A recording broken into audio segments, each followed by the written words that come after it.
Aníbal era um aristocrata cartaginês da família Barca, uma família muito importante em Cartago.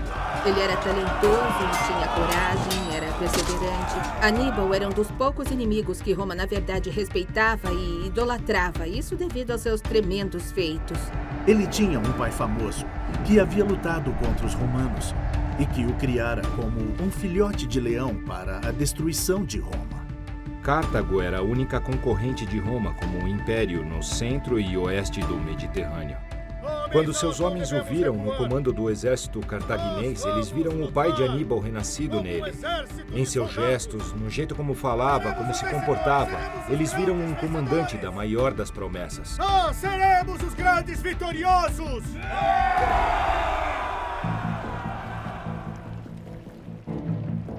Aníbal tinha uma visão global.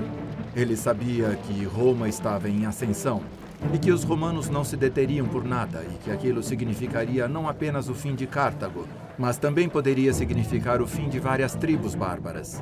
Ele também percebeu que a única maneira de deter Roma seria com a ajuda de seus aliados. Naquele ponto, Aníbal sabia o que precisava ser feito. Invadir a Itália. Para fazer isso, ele precisava de um grande exército.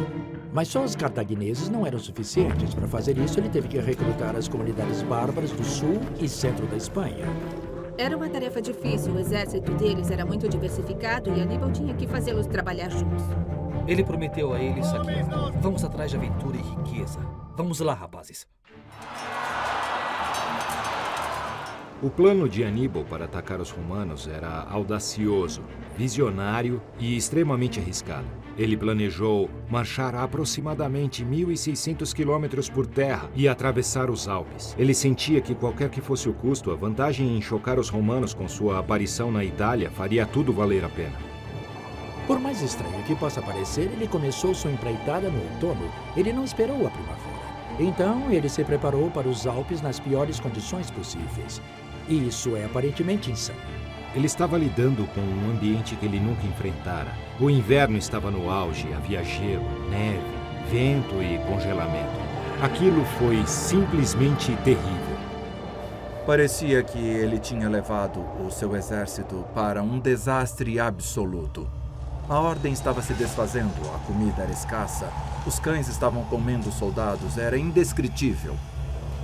Apesar de todos os desastres nos Alpes, ele manteve o seu foco. Ele entendeu que, se conseguisse chegar à Itália, poderia reconstruir tudo e seria uma nova guerra, um jogo totalmente novo. É por isso que ele conseguiu passar por aquilo, por aquela situação. O resultado daquela passagem tornou alguma das prioridades de Aníbal muito urgentes.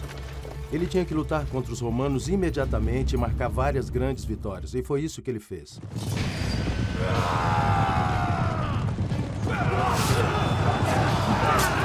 Os romanos dispuseram suas melhores legiões frente aos exércitos de Aníbal e eles não conseguiram impedir. Um após outro, ele os levou à perdição e isso criou uma dinâmica própria. Os romanos em Canás montaram um exército extremamente grande.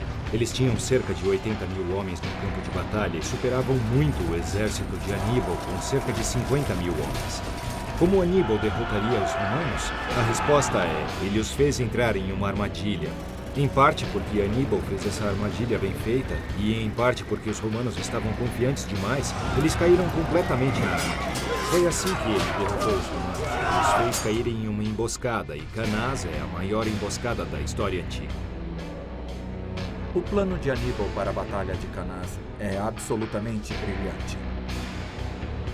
70 mil romanos caíram em um único dia.